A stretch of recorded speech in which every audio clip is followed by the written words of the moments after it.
Hello and welcome to another episode of the Monday Morning Learning Podcast. Whether you're commuting, sipping your morning chai, or setting your intentions for the week, thank you for making us part of your Monday. Very glad to have Abhijit Bhattacharya part of my podcast. Warm welcome to you, Abhijit. Any welcome words before I start off with your introduction? Well, it's actually so great to meet you after such a long time and kind of do this together, exchange thoughts, ideas. We've been colleagues, so we've had that opportunity. But Yes. doing it on a platform like this, it feels surreal. Excellent. Thank you, Abhijit. So for the audience, Abhijit, let me just go through a round of introduction. Abhijit brings in 15 plus years of talent and leadership development experience to coaching. His focus is to help people when they're faced with making crucial career decisions, be it expanding skills, looking for a new role, navigating organizational change, managing work relationships, gaining more autonomy and control that become defining moments in their career. Now, Abhijit is accredited by the International Coaching Federation as a professional certified coach PCC and follows their coaching principles. He's also certified by Columbia University and deploys its coaching framework and methodologies. Additionally, Abhijit is licensed to run psychometric assessments such as Hogan, SDI, and DISC, which help people know more about themselves. Abhijit is a global career coach at S&P Global. He's a founding member of the company's pioneering internal coaching program, which he co-designed, grew, and personally coaches in. Based in Hyderabad, India, Abhijit has been recognized as a rising star by ICF India. He's a founder of the ICF Hyderabad chapter and serves as a global ambassador for ICF. That's about you, Abhijit. Anything else you want me to add? I can do it right now. No, not at all. No, this is absolutely gorgeous. And thank you. Thank you so much, for doing this.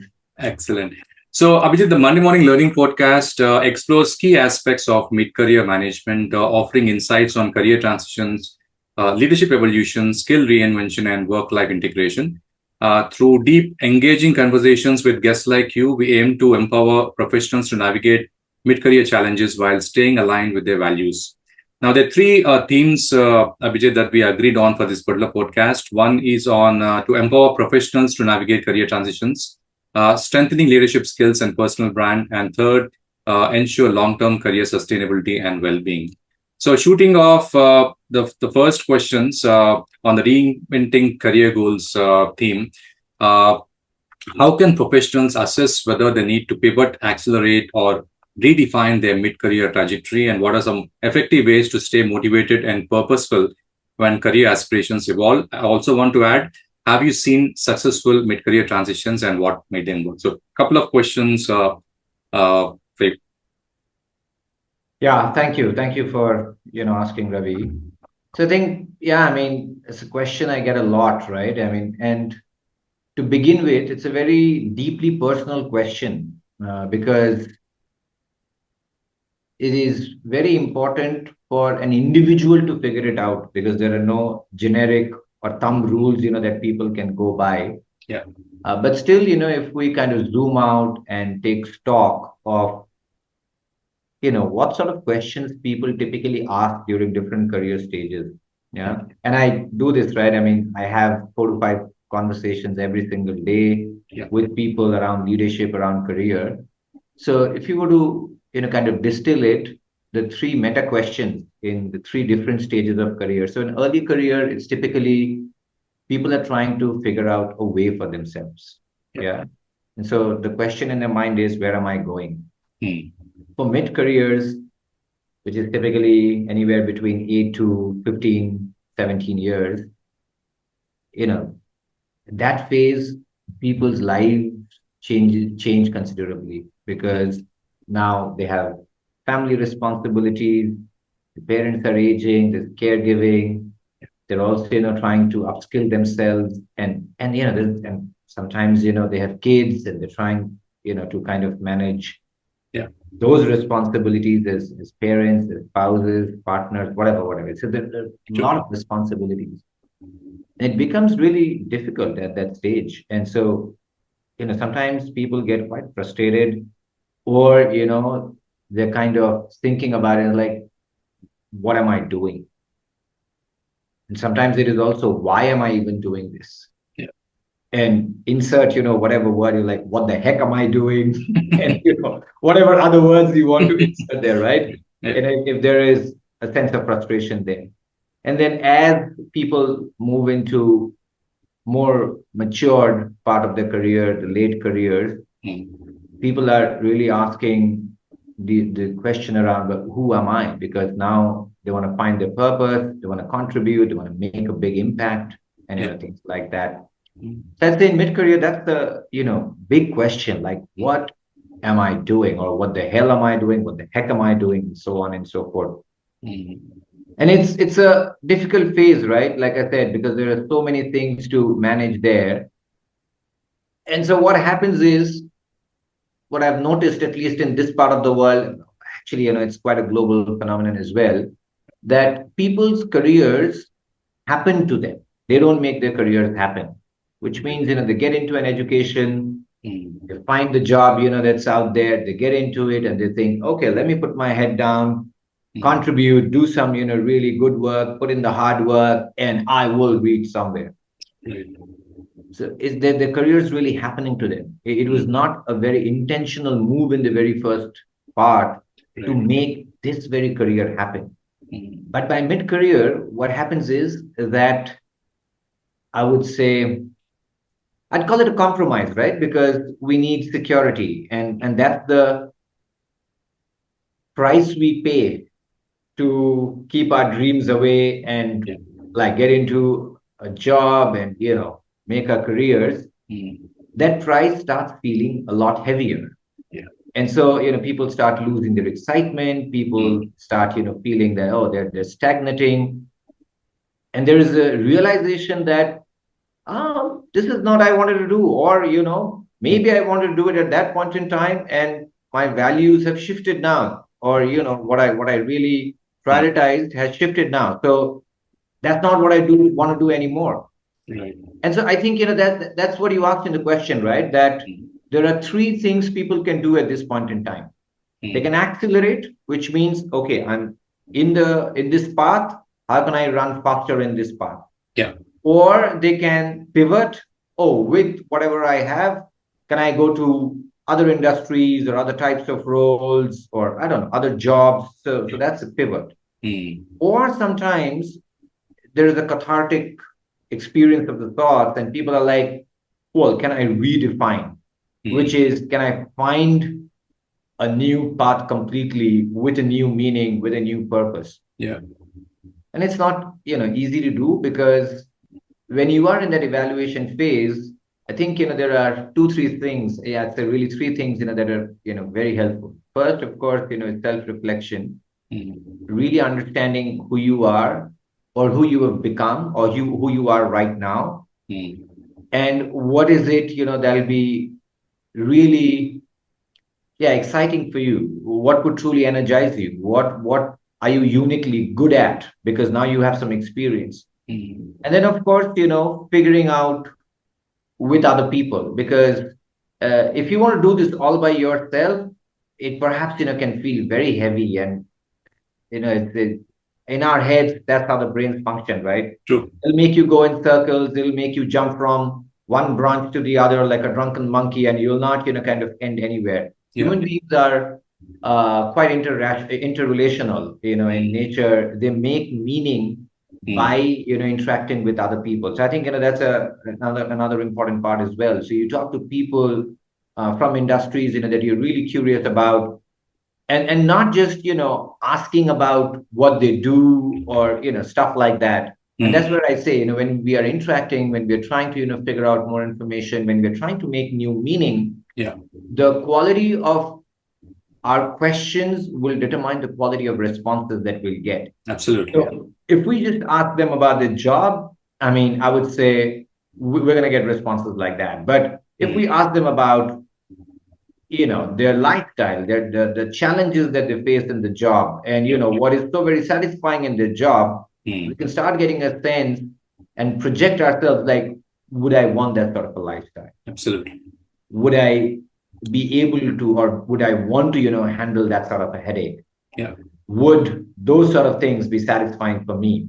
And that's an evaluation that only a person can do for themselves, and no one else can do it for others. True. But also, I'd say doing a little bit of market research, right? I mean, what is in demand? How's the world shaping? Mm. Where's the world going? Yeah. What is it that, the world perhaps, could look like? I know it's very difficult to predict, but yeah, what is Mm. it going to look like perhaps, in the next few years? And I'm not saying, like, far too long, Mm. but yeah, let's say in the next 3, 5 years, because that's what we need to do right now. We need to think in like chunks and not like, oh, it was an interview question, isn't it? 10 years down the line, where do you see yourself? No one knows where they're going to see that. No one knows how the world's going to look like. So Absolutely. maybe, thinking in chunks, but at least, some long-term thinking. And Right. of course, that definition of long-term has shrunk quite a bit, but still, what's the long-term? Indulging in a little bit of long-term thinking. Mm. And so, yeah, so I think, these are really, very important. And look, I mean, I'm not saying that this is the ideal path, right? Because you have these concepts out there, oh, ikigai, this, that, and it feels like, too many circles, Yeah. and that sort of a Venn diagram, and you feel very pressured, right? I'll never be able to find that sweet spot of mine. Right. And too many circles. Mm. So what we need to realize that these are all shifting circles. Right. Yeah, some's gonna come in, some's gonna go out, because that is the stage of life we are in. I mean, if I don't know, I mean, for my example, if my parents need care, they need care. Yeah. I just cannot, force fit the other circles to that, right? So Yeah. that might, take over for a while. Or, if my kid needs some attention for, a certain phase, they need that attention. Sure. So on and so forth. So these circles are moving.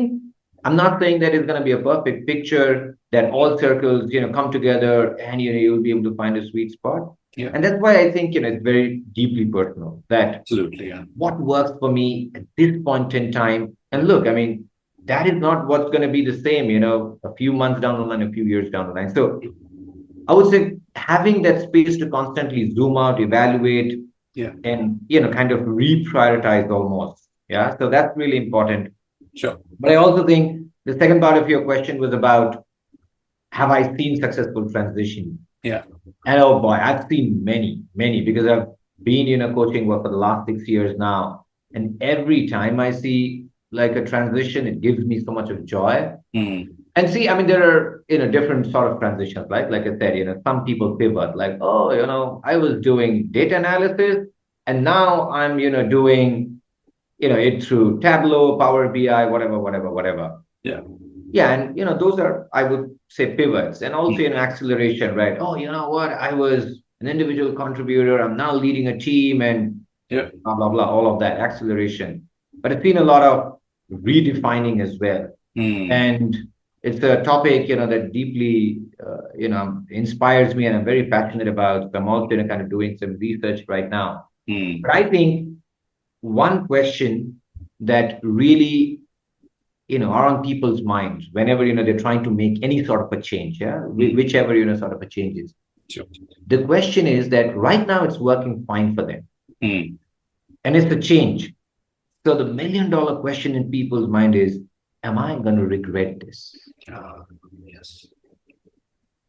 Yes. And on the flip side of it is, if I don't do it, am I going to regret that? Or if I take this and if it doesn't succeed, am I going to regret that? Right? So there are two branches to it. True. But the $1 million question is, am I going to regret this? Yeah. Because, I mean, see, I mean, that's how I think the human brain works for most of us. That, of course, we want to take some risks, but we also want some certainty that, you know what, this is going to really work. Yeah. Well, otherwise, I'm leaving behind, all of this that I've earned so far. Yeah. And yeah, would it be foolish of me? Would it be almost silly of me to risk it? Yeah. And then, even that not working. So I think that's a really good question that people sit with. Am I going to regret this? There's no answer to that. I mean, there's just no answer to that, right? You're never going to know unless you go do it, because it's not even the unknown. It's the unknowable. Absolutely. You just can't, ever know it. Absolutely. And so, yeah, I think it's very difficult for people to find a resolution to that question. And I'm not saying yes or no. People are never going to find the answer yes or no. But despite not knowing whether I'll regret it, whether this will be successful, do I still want to take the step? And so I think that's the work that we support people with, and that's really important for people because it's just so difficult for people to answer that sort of a question all by themselves. Absolutely. Yeah, that's where people are at, when they're in the mid careers. Sure. No, absolutely, Dada. I think I 100% agree with you, and thanks a lot for going into such detail. One thought popped up that I want to share with you. It's on record anyway. I've seen you while working at Wells Fargo, and I'm actually seeing you after many, many years. But a lot of contentment with respect to you talking, right? When something hit me while you were talking about satisfying moments where people actually transitioned to a different kind of career. When you were with leadership management team and I was with ops and tech, right? We were always looking to make impact using learning solutions, learning interventions. I think from that standpoint, when I look at the new Abhijit, newly branded Abhijit as a coach, right? I see you a lot of satisfied and contentment, I guess. I hope I'm right. No, absolutely. Yeah, it's been a joy. And I think, that was another phase for me, right? Because I was like, well, yeah, do this leadership development. It's one to many sort of an intervention, which is great because you are creating impact at scale.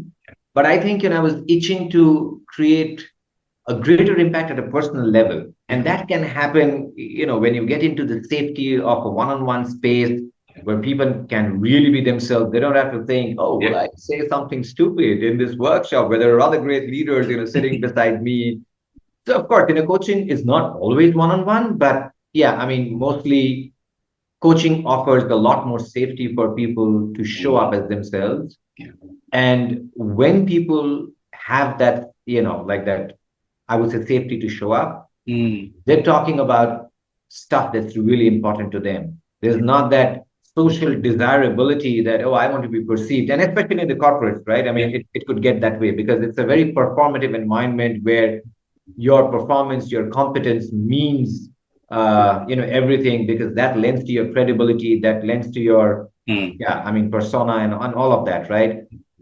So that was my, I would say, desire. And yeah, I mean, some people call it pivot, some people call it redefining, whatever. But I think it's been a deeply transformational experience for me to kind of move from that space where I led with expertise and in the coaching space where, well, I'm not an expert. You are expert of yourself. Absolutely. You tell me, and I'm going to help you see, what you could do or, the new path you could forge for yourself. So I think, it's been a deeply transformational experience for me. Great, Dada. Great to hear that. So moving on to the next theme on leadership transition and influence, a couple of questions are around, how can mid-career professionals develop executive presence and influence within their organizations? And what are the kind of mindset shifts which are essential for moving from, again, an operational role to a leadership position? Dada?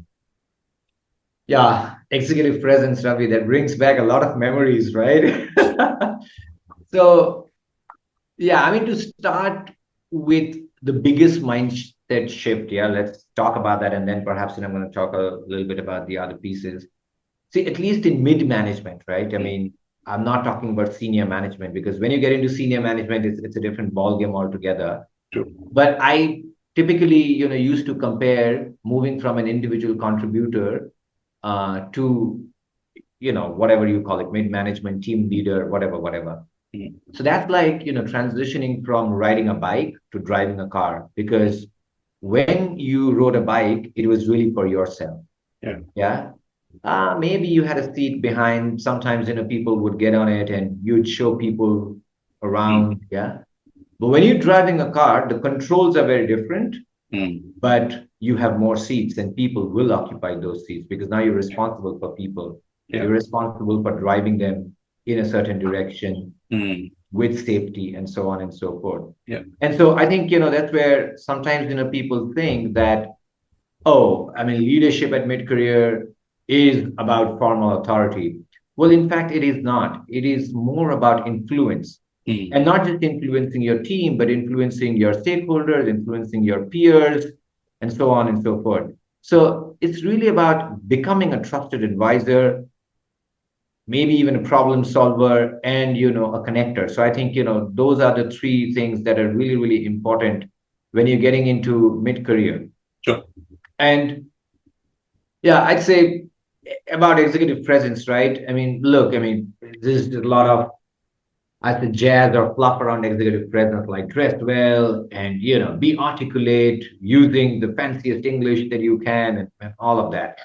But that's really not executive presence. It's not about being, yeah, like I said, a Shashi Tharoor in a meeting, where people find it difficult to comprehend you, or Yeah. you really have to Google the words that you're using.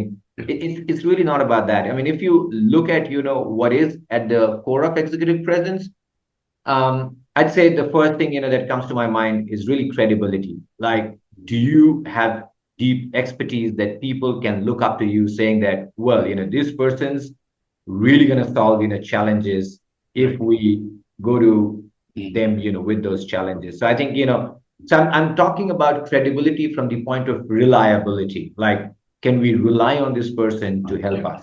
So that I think, really becomes important in a corporate setup.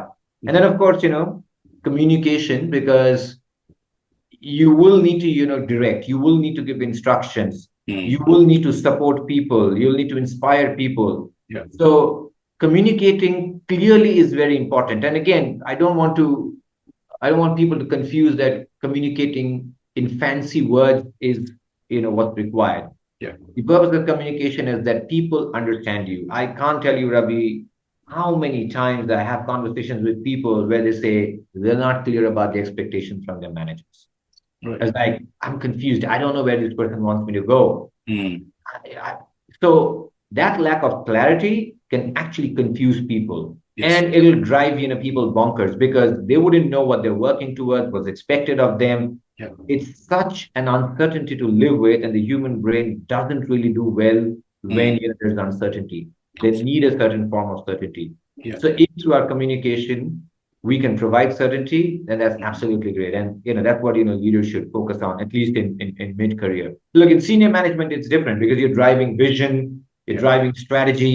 Yeah. That's a separate thing, right? Mm. So that's at a very high level. But in mid-management and mid-career, it's really about the clarity of execution. That this is what you need to do to move Mm. things from A to B. And that's got to be absolutely clear. Great. So that I would say is another thing. Yeah. And the two other things I would say is authenticity, because sometimes, in the corporate environment, it really feels like I don't know if the person really means what they're saying, Mm. or yeah, they're saying, what they mean. Right. And that actually, creates a lot of trust issues. Mm. And human beings are social beings. They've always, lived together through trust. Yeah. It's a currency, that helps relationships grow. Absolutely. If that's missing, nothing else works out, right? And there is enough evidence in the literature, Mm. the five dysfunctions of a team, trust at the bottom of the pyramid. You got to start there. So Mm. I think, yeah, I mean, coming across as authentic. Now, I've always pondered, right? Why do leaders not be the most authentic selves? Mm. It's because sometimes they want to avoid confrontation. Right. Yeah, it's like, oh, what if I say this? Then, they really get offended. And I want to, kind of deal with that sort of a situation. It's going to make it tense. Or, they're not sure if they're going to be understood the way, they intend. Right. And that's, very much related to communication, right? Because sometimes we intend something, Yeah. but we are understood, differently. Mm. So one thing I say is that, take that pressure off. You can never control how you're understood because it's again an interrelational process. True. I have, had many situations where I've said something with another intent. So for example, I've said, oh, you do to one of my team members, like, I always appreciate, how you deliver things before, deadline. And that person really got offended. It's like, oh, what do you mean? So, every time, is that what your expectation is? Well, I actually meant it as a compliment. So I had no control, how the person receives it. Yeah. But having that confidence that if there is that sort of misunderstanding, if I'm being misunderstood, Mm. well, I'm not responsible wholly for it Yeah. because I meant it in a certain way. Yeah, the other person has to take responsibility as to how they received it. I really can't take responsibility for that. But Mm. also having the confidence that if it landed differently, I'll be able to clarify Yeah. and I'll be able to drive what my intentions were. having that, grounding in oneself, that, oh, I'm not going to get really offended by it and say, oh, what do you mean? No, that was not what my intention was. Yeah. Then it can, really create conflict. And that's what, is my last point, because as a leader, you're going to, deal with a lot of emotions. So we need to be able to regulate our emotions. Like, this example, when that person received it that way, well, rather than being furious, I got curious. I was like, oh, I'm really curious as to what made it land that way for you. Right. Rather than getting furious, oh, what do you mean? No, that was never my intention. You always get me wrong. Yeah. So regulating our emotions and being able to maintain, for lack of a better word, composure, and be aware of our emotions, right? Because I see a lot of leaders operating without being fully aware of, what their emotions are and how they may be projecting, some of those emotions, and so on and so forth. Yeah. So really, boils down to self-awareness, you could say so, but it's a specific aspect of self-awareness, being able to first, be aware of our emotions and then be able to regulate it. So I think, those are certain things which are very, very important, at least, to begin with when it comes to developing executive presence. But in terms of the mindset shift, I already kind of spoke about that it is about influence. It's not about formal authority, right? Yeah. And so that is where it's more, like shifting, because as an individual contributor, you are doing, well, now you will not be doing, you will be enabling. Right. And a lot of leaders just, fail to make that shift because they want it perfect. They think that, oh, the team's performance is my performance, so it has to be the best. And you know what? They end up not delegating and doing it all by themselves, in the process, getting very, very resentful about their team, cursing them that they're not capable. They have, inherited, I don't know, like, the worst of the guys and all of that. But it's not about doing, it's about enabling people.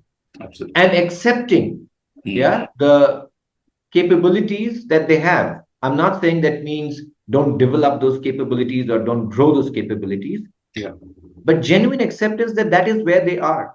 And then, chalking out a plan. Okay, if that's not meeting the quality standards, the accepted quality standards, then how do I, really develop their capabilities? How do I help them grow? Because that is what's also, inspirational for them, right? Because, I mean, it's not that overly critical, like, oh, you're not delivering that quality, but it's more like a nurturing thing, like, oh, how do I really develop you or grow you to deliver, at that level? But also, overall, I think, leaders get hung up about, quality unnecessarily. Look, I mean, you don't really need a Lamborghini to do grocery shopping, right?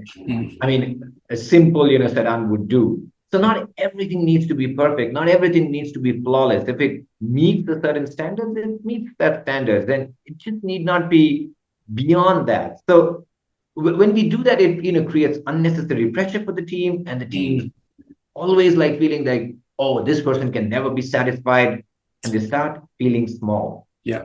Absolutely not a great feeling for the team to have, right? So I'd say, just stop pushing them where it's not required. But there are certain cases where it's required, and do push them. I mean, absolutely, they love a good challenge, but it cannot be for everything and every goddamn thing. Right? I mean, that would be, like, I would say, too much.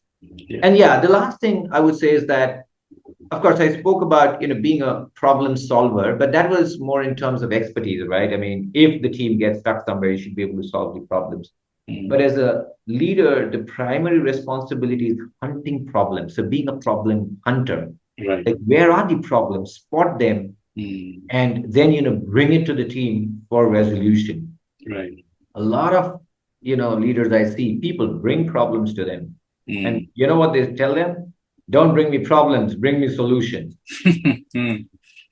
And look, I mean, not every single time when you spot a problem, you'll have an immediate solution to it. Yeah. So that is really discouraging problem hunting. True. And that should not be the case. We need not solve every single problem the moment, we spot it.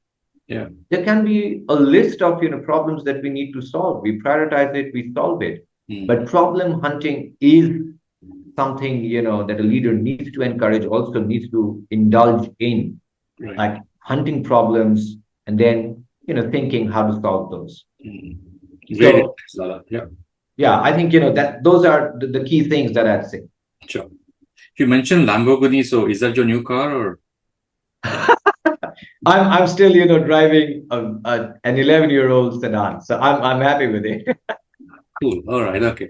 Um, okay. Coming to reskilling, upskilling for career longevity.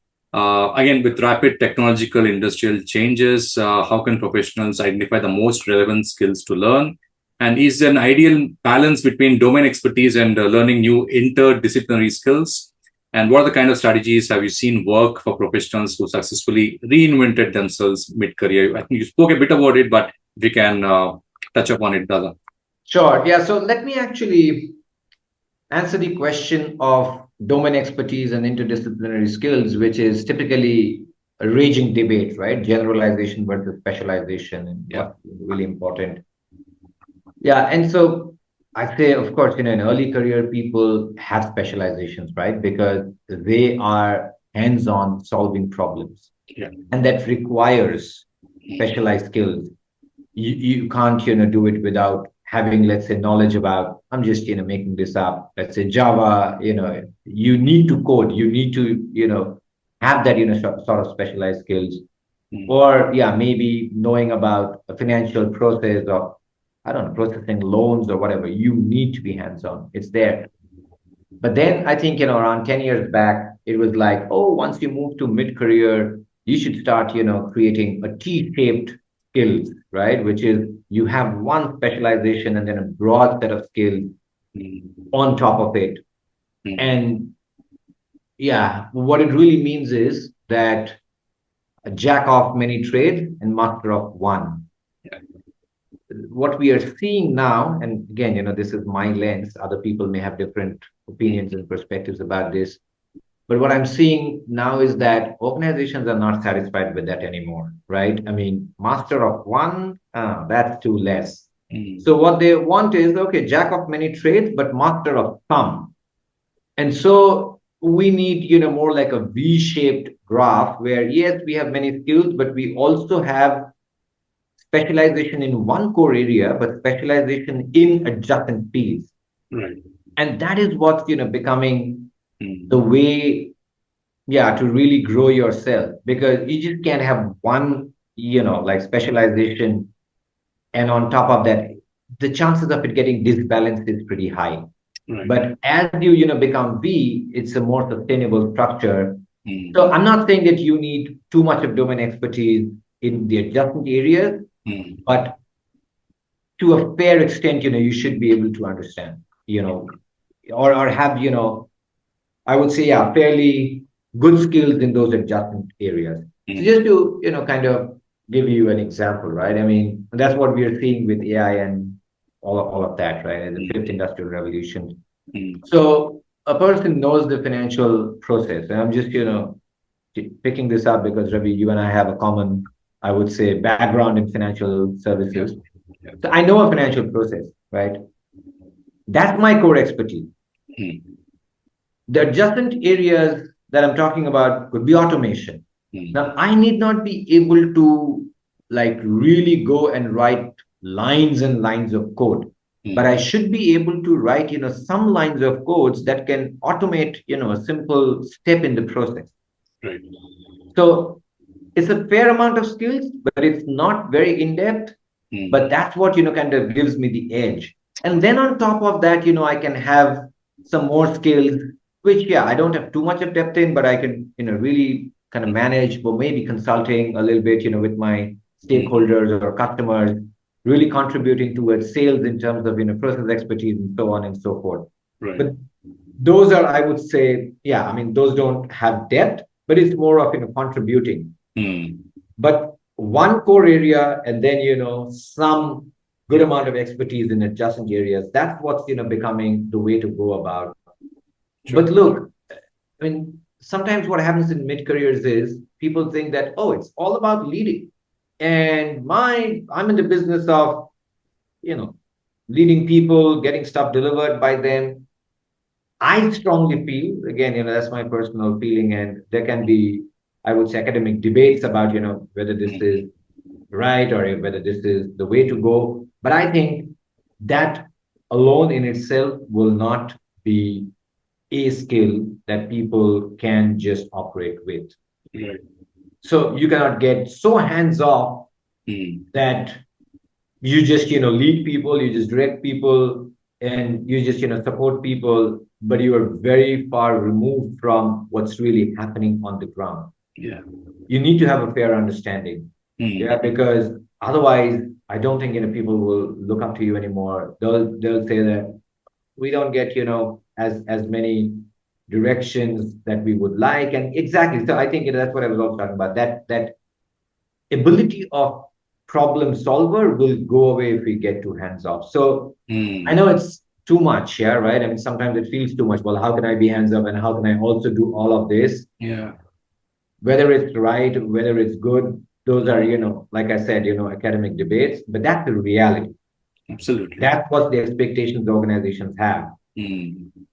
And yeah, I mean, if we want to be in those sort of setups, we'll have to honor it. I mean, there's just no other way. But I think, in terms of the skills, that we want to develop, right? So I'm not talking about any specific skills, but I'm talking about the quality of the skills. The first thing is, see, these skills need to be aligned with your interests. Because a lot of times, people come to me and they ask me, these sort of questions. Oh, should I learn AI ML? And my immediate, my mind goes to, what do you mean by should? Like, is there a sort of compulsion? Is this a sort of a rule? And then, by the end of the conversation, I say that, or, they're kind of getting to that point, like, would I like to learn? And there's a huge shift. Right. So it needs to be stemming from your interest. If you don't have interest, it's always going to feel like a drag. True. And I think, like Farhan says in Three Idiots, even if, you get skilled in it, you will be half good. So there's no place, I think, anymore for those sort of half good skills in the world. People are really looking for sharp skills and where you have like really good proficiency. So it needs to be aligned with your interests. But also the other thing I feel is that people learn something and they start feeling that, oh, and now if I have to pivot, now if I have to redefine myself, that's not important because I'm leaving that field, that skill dies there. Yeah. That's not true because skills are transferable. Right. It is not perhaps immediately transferable from one context to the other because you really need to apply the skill in that context. So you need to understand the context. You need to perhaps, modify the skill to a certain extent. Yeah. But if you're doing that, it could be, really, really transferable. Yeah. And I think, that's what sometimes, people fail to realize. Because I'll tell you what, I mean, when I was kind of shifting towards coaching, I, felt that I don't know anything about coaching. I've never coached in my life. So, it's going to be such an uphill task. And I remember, so we have supervisors in coaching, right? I mean, who supervises the way we coach. And my supervisor said, what do you mean you've never done coaching? Have you never asked questions to your stakeholders? And I said, yeah, I have. But it's just that I did not see it as a skill of coaching. I felt that it was consulting and it was, running diagnostics. But the principles were similar. Of course, the context different, and I couldn't, ask the same questions here. I needed to modify, but I did have the capability to ask questions to elicit responses.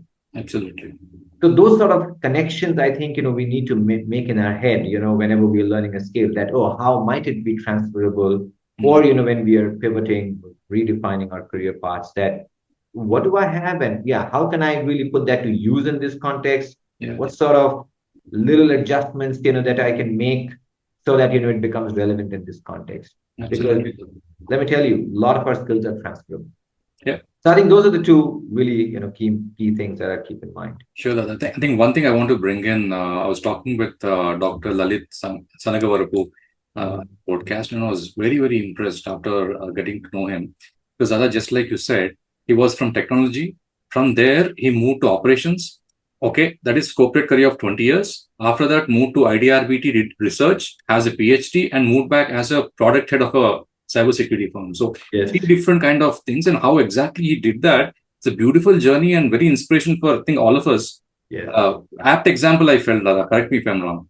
No, absolutely. I listened to that podcast and I was so inspired. Like, well, after 20 years, he moves on to research. Like, that's the redefining I was talking about. I mean, people do because, sometimes they're really, thinking in their head, like, will the rest of my life pan out the way it panned out until now? No, well, Yeah. something needs to change. And that's an epiphany of the sort.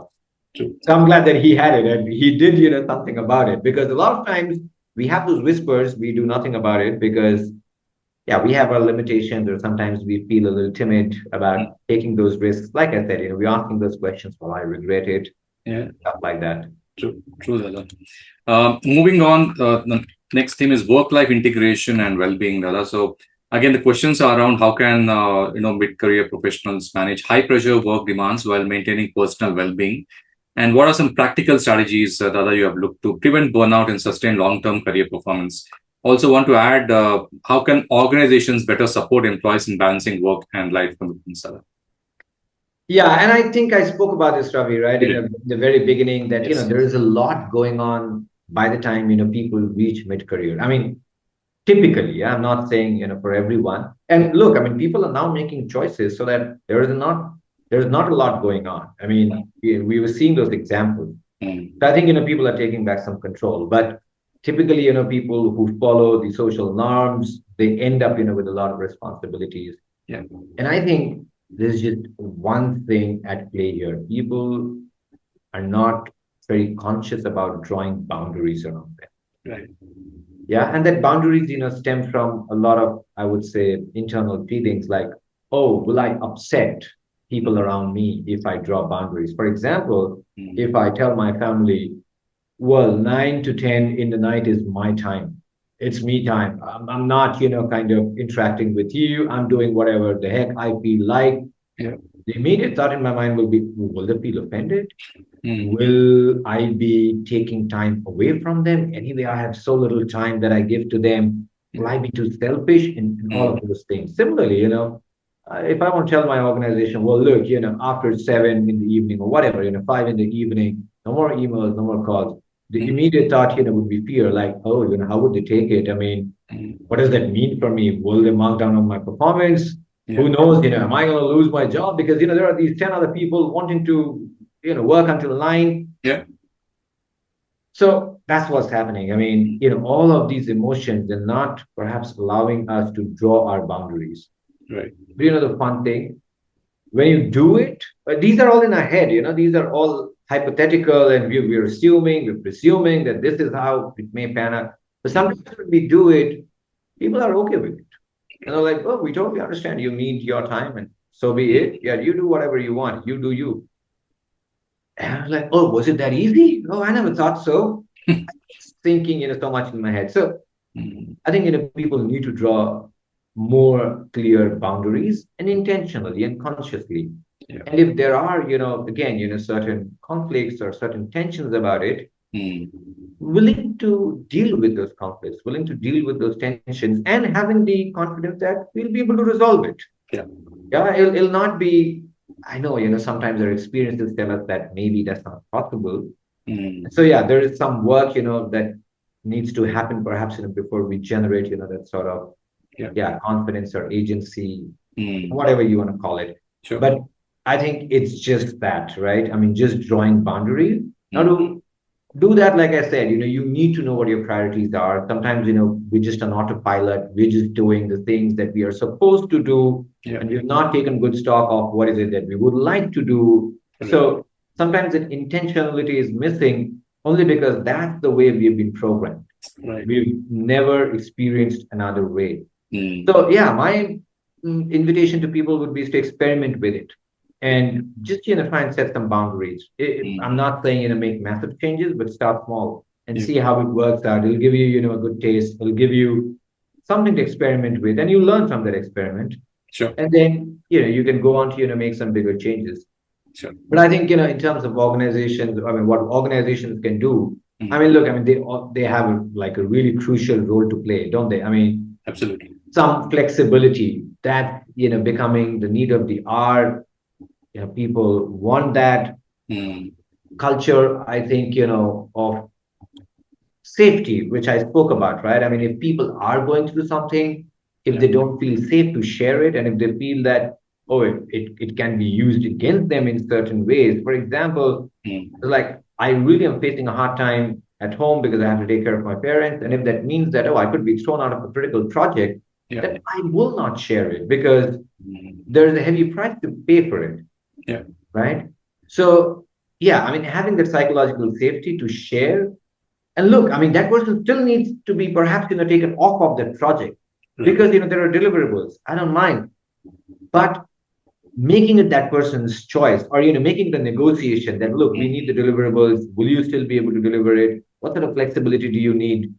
What sort of arrangements, can we do?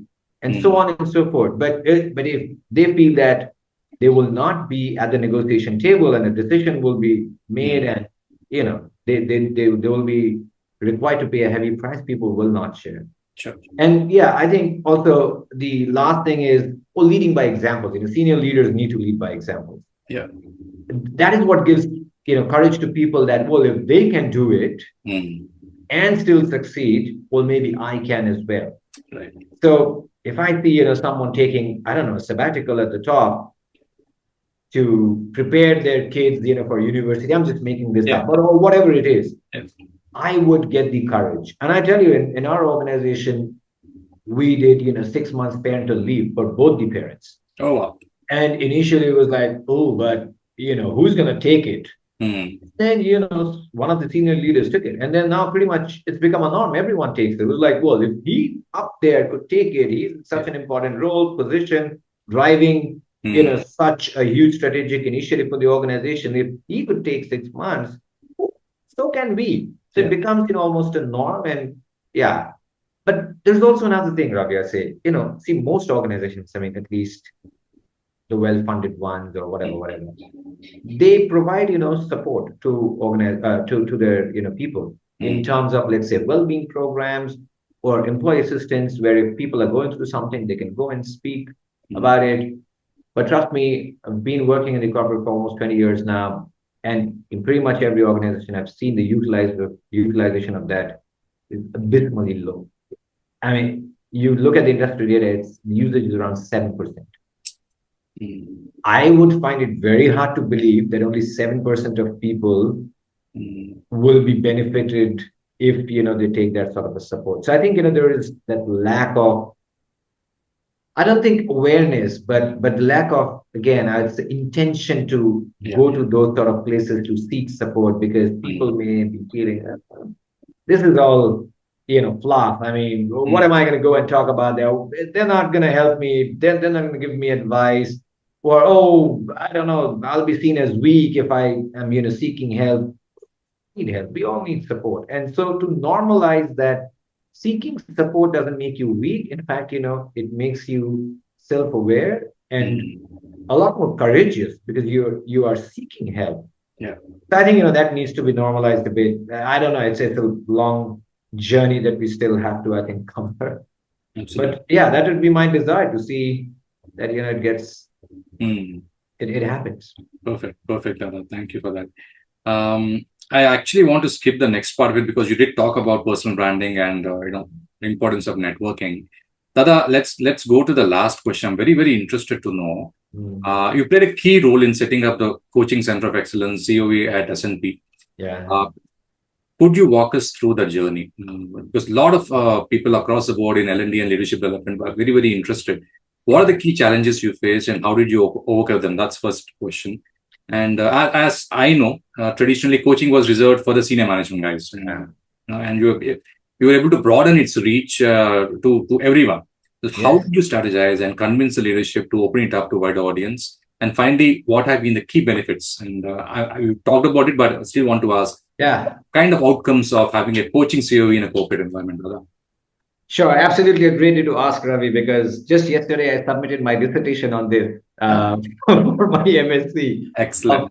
Of I think 70 pages or so. Sure. So I have a lot of information on that. So let me see how to make it concise. I think, look, when you want to start it in an organization, it's not the merit of the intervention that's important.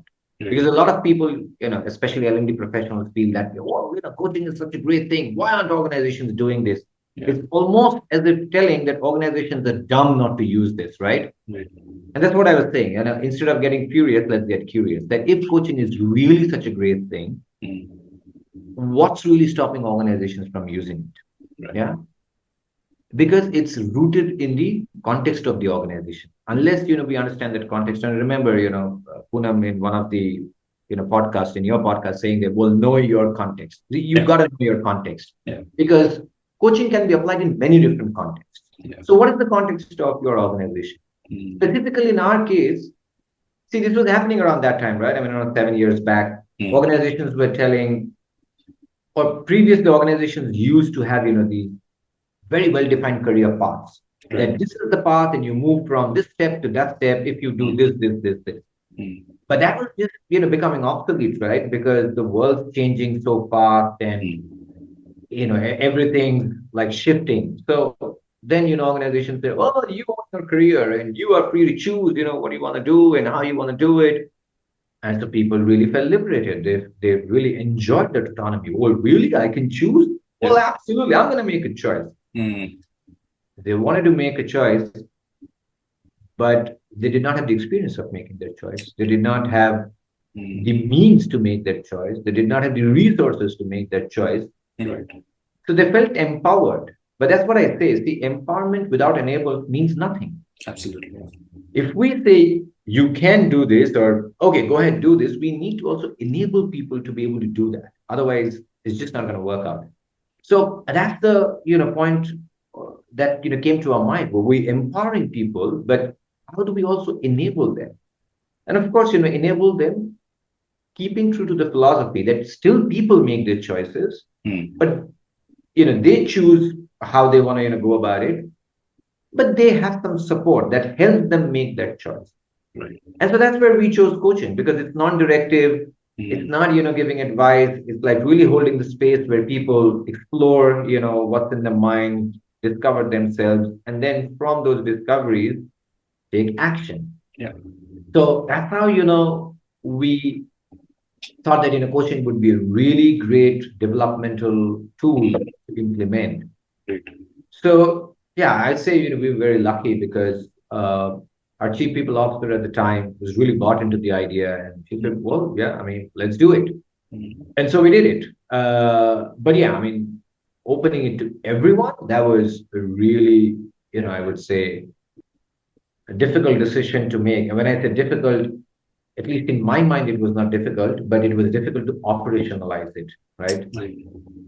So we, at that point in time, we were around 21,000 people, and we were just three of us. And we were doing the math, like one person, 7,000 people, that's the ratio. How's this even going to work out? And then we said, you know what's making us think that all the 7,000 people or all the 21,000 people are going to turn up at the same time? Yeah. What's telling us that we, as an individual coach, have to, kind of take in 7,000 people at the same time? No, that's not going to be the case. And there are some theories around this, like how people adapt to change. Like, what's the percentage of people who said in the beginning, well, what the model suggests is that only 1.5% of people are going to adapt to this, or they're really going to come and experiment with this. So what's 1.5% of 21,000? Well, that's easily. That's something we can deal with. Great. So we took a chance. Right. And of course, I would say that the first 2 months felt like, well, there are quite a lot of people coming. Will we be able to sustain this and all of that? Because there was that initial, I would say, enthusiasm around it, right? Like, oh, we want to go and try this. What's this? So on and so forth. But then, it normalized, right? People realize that, oh, this is going to stay. This is there forever. We can go to it at any given point in time. So now I think, in a year, we typically see around anywhere between 1,000, 1,200 people come to us. And that's okay. I mean, throughout the year, this is a number that we feel comfortable to deal with. Of course, we've also expanded the team a bit. So I think going back in summary, that was what was really important. Understanding the context and then seeing, where this can be applied. But we were quite adamant of making it accessible to everyone, because we're like, why just, people in the boardroom should have access to this? Well, everyone can benefit from a coach. Yeah. So, yeah, I mean, we did receive certain caution around it, but we said, we'll cross the bridge, and if we get there, if we see we can manage it, we'll deal with it then. But everyone must have access to it, because for everyone, their career is important. Absolutely. And the organization must honor that. We, as an organization, cannot say, well, for some people, the careers are important, others, not so much. That would be a very discriminatory, implied message to send. And we didn't want to do that. So, yeah, it took us some efforts, but we got there. Great.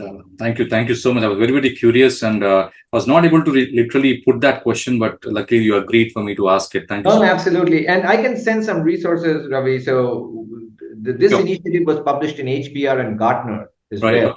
So I can give you the links, and maybe, when you're publishing this, the links can be available for people to read more if they want to. Absolutely, that will be helpful. So I really want to thank you. I think it's 1:33, so almost close to an hour or so. I don't know whether you had a meeting at 1:30, but thank you so much for spending so much time with me, Dada.